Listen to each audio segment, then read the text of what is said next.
बिस्मिल्लाहिर्रहमानिर्रहीम अस्सलाम वालेकुम। Welcome to my YouTube channel Sagir Ahmad 7025। उम्मीद है आप सब लोग खैरियत से होंगे। अल्लाह पाक आपको सेहत तंदुरुस्ती दे। जैसे कि 9th क्लास के पेपर शुरू होने जा रहे हैं तो 25 मार्च को पहला पेपर है जी इंग्लिश का।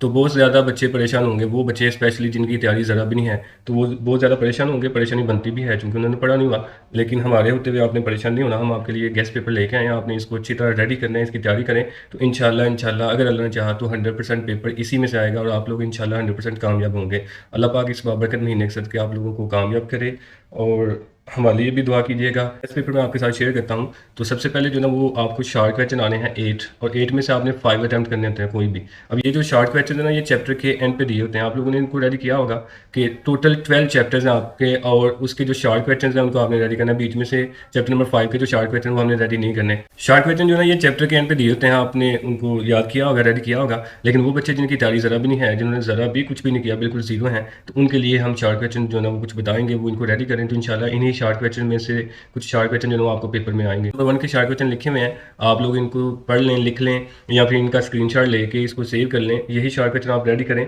तो इंशाल्लाह इन्हीं में से आपको पेपर में आएंगे। तो चैप्टर नंबर 1 के बाद ऐसे ही चैप्टर नंबर 2 के शॉर्ट क्वेश्चन लिखे हुए हैं, इनको भी अच्छी तरह आप रेडी करें। उसके बाद चैप्टर नंबर 3 के शॉर्ट क्वेश्चन लिखे हुए हैं। अब मैं पढ़ के इनको बता नहीं सकता क्योंकि वीडियो बहुत ज़्यादा लेंथी हो जाएगी, तो आप लोग इसको जो ना वो खुद ही जो ना वो सॉल्व करें। तो आप लोग इसको ना स्क्रीनशॉट लेके या वीडियो को रोक के जो ना वो इसको लिख लें या इसका स्क्रीनशॉट ले लें। उसके बाद चैप्टर नंबर 4 है, चैप्टर नंबर 5 के जो शॉर्ट क्वेश्चन वो आपने रेडी नहीं करने। उसके बाद चैप्टर नंबर 6 है और चैप्टर नंबर 6 के जो शॉर्ट क्वेश्चन है वो यहाँ ऊपर इस साइड पे दिए हुए हैं। उसके बाद चैप्टर नंबर 7 के शॉर्ट क्वेश्चन लिखे हुए हैं। उसके बाद चैप्टर नंबर 8 के शॉर्ट क्वेश्चन भी नहीं है और उसके बाद चैप्टर नंबर 9 के शॉर्ट क्वेश्चन यहाँ पे लिखे हुए हैं, इनको आपने रेडी करना है। उसके बाद चैप्टर नंबर 10 के शॉर्ट क्वेश्चन ये वाले लिखे हुए हैं, ये आप रेडी करें। चैप्टर नंबर 11 के शॉर्ट क्वेश्चन लिखे हुए हैं, ये रेडी करें। उसके बाद चैप्टर नंबर 12 के शॉर्ट लिखे हुए हैं, कुछ ये वाले और कुछ ये वाले। तो 10 नंबर का जो है ना वो आपको पोर्शन शॉर्ट क्वेश्चन का आएगा। उसके बाद जो नेक्स्ट क्वेश्चन है वो पैराग्राफ का होता है। आपको 3 पैराग्राफ आते हैं, आपने इनकी ट्रांसलेशन करनी होती है इंग्लिश से उर्दू में। तो 3 पैराग्राफ गिवन होंगे, आपने उनमें से कोई से 2 जो ना करने होते हैं। तो यहाँ पे मोस्ट इंपॉर्टेंट जो बार बार पेपर में रिपीट हुए हैं पैराग्राफ, वो वाले मैंने लिखे हुए हैं, तो वो आप अच्छी तरह रेडी करें। चैप्टर नंबर 1 के पैराग्राफ लिखे हुए हैं, ये यहाँ से आपने स्टार्ट करना है, in the 5th and 6th century और into the life of faith, यहाँ तक आपने इसको रेडी करना है। ऐसे ही जो दूसरा पैराग्राफ है उसका भी स्टार्टिंग और एंडिंग पॉइंट जो है वो आपके सामने लिखा हुआ है। ऐसे ही थर्ड वाला पैराग्राफ है उसको भी आप देख लें। फिर चैप्टर नंबर 2 के पैराग्राफ हैं वो लिखे हुए हैं, नंबर 3 के पैराग्राफ लिखे हुए हैं, तो चैप्टर नंबर 4 के पैराग्राफ लिखे हुए हैं। इन सबको आपने अच्छी तरह जो है रेडी कर लेना है। उसके बाद चैप्टर नंबर 6 के पैराग्राफ जो लिखे हुए हैं, चैप्टर नंबर 5 के नहीं, चैप्टर नंबर 7 के पैराग्राफ जो है वो लिखे हुए हैं। चैप्टर नंबर 8 के पैराग्राफ भी आपने रेडी नहीं करने। उसके बाद चैप्टर नंबर 9 के पैराग्राफ जो है वो लिखे हुए हैं। उसके बाद चैप्टर नंबर 10 के पैराग्राफ हैं, ये वाले आप रेडी करेंगे। उसके बाद चैप्टर नंबर 11 के पैराग्राफ हैं वो आप ये वाले रेडी करेंगे। चैप्टर नंबर 12 के पैराग्राफ हैं वो आप लोग ये वाले रेडी करेंगे। तो इंशाल्लाह इन्हीं पैराग्राफ में से आपको जो है ना वो पैराग्राफ पेपर में आएंगे। वो पैराग्राफ आपने करने हैं, 3 आपको आने हैं, तो ये वाले रेडी कर लें। इंशाल्लाह 100% इन पैराग्राफ में से ही पैराग्राफ जो है वो आपको पेपर में आएंगे। उसके बाद जो नेक्स्ट क्वेश्चन है वो होता है जी समरी का। समरी जो है ना वो 5 नंबर की पेपर में आती है। समरियाँ है ही 2 हैं तो मैंने नहीं लिखी हुई, इनमें से मैं इंपॉर्टेंट क्या लिखूँ, ये दोनों आपने रेडी करनी है। इन दोनों में से कोई एक आएगी तो आप इसको लाजमी रेडी करें, ये तो मुफ्त के नंबर है, आप इनमें से कोई ना छोड़ें, दोनों समरी को रेडी करें, इनमें गैस ना लगाएं। उसके बाद नेक्स्ट क्वेश्चन जो है ना वो लेटर्स का आता है। तो 8 नंबर के लेटर आएंगे पेपर में और लेटर बहुत ज़्यादा हैं, लेकिन हमने सिर्फ 8 लेटर जो है ना वो लिखे हुए हैं, तो आपने इन्हीं 8 लेटर को रेडी करना है। लेकिन सिर्फ ये वो बच्चे जिन्होंने पहले नहीं किए हुए, जिन्होंने किए हुए हैं वो सारे के सारे करें और जिन्होंने नहीं किए हुए वो ये 8 कर लें। इंशाल्लाह इन 8 में से ही आपको जो ना वो पेपर में कोई ना कोई लेटर आ जाएगा। Write a letter to your mother how is worried about your health. Write a letter to your father asking him about the health of your mother. Write a letter to your mother about the test you have just taken. Write a letter to your sister congratulating her on her success in the exam.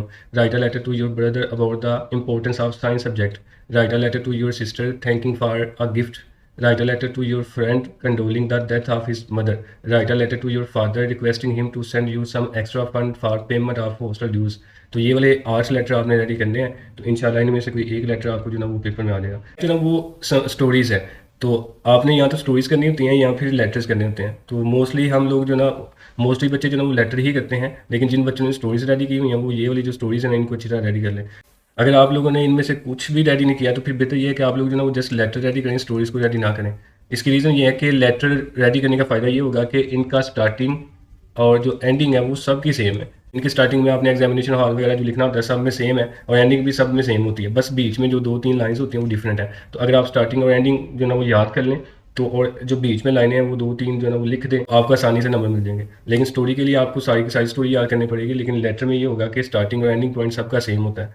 तो बेहतर ये है कि आप लोग letter जो ना वो रेडी करें अच्छी तरह।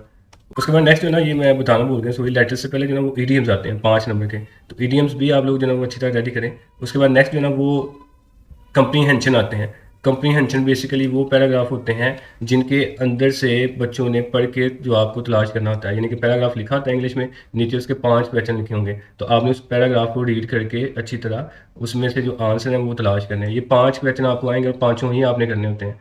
तो ये कुछ पैराग्राफ, इंपॉर्टेंट पैराग्राफ आपके सामने लिखे हुए हैं, ये वाले पैराग्राफ आप अच्छी तरह पढ़ लें।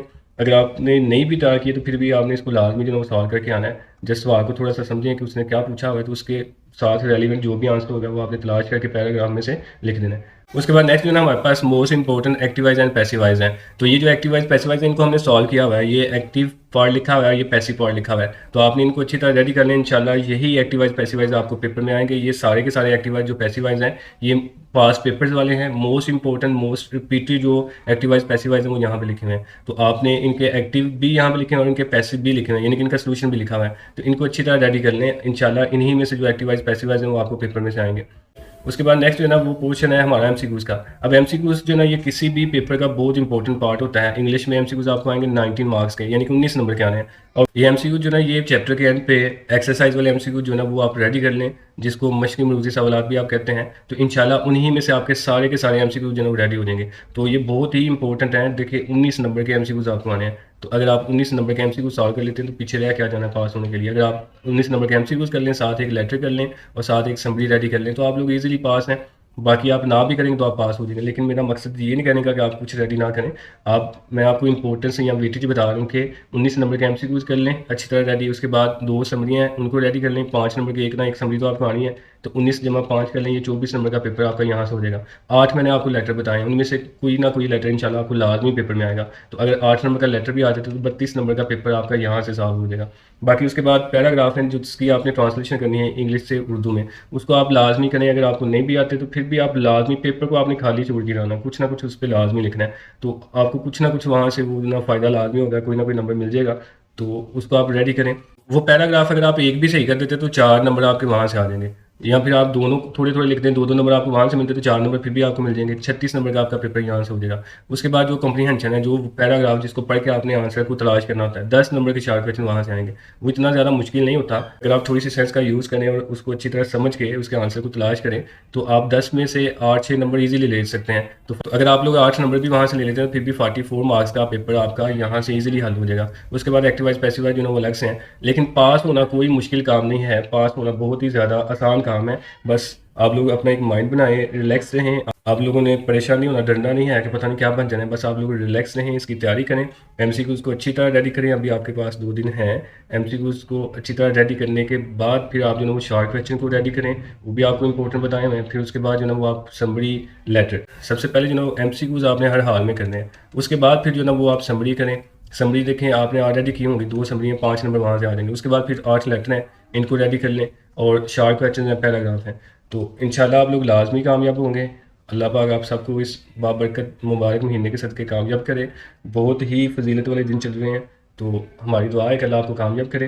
चैनल है इसको लाइक करें, सब्सक्राइब करें और हमारी जो वीडियो है इसको दोस्तों के साथ शेयर करें ताकि दूसरे लोगों को भी फ़ायदा हो और हमें भी कोई फ़ायदा हो। तो बहुत शुक्रिया, अल्लाह हाफ़िज़।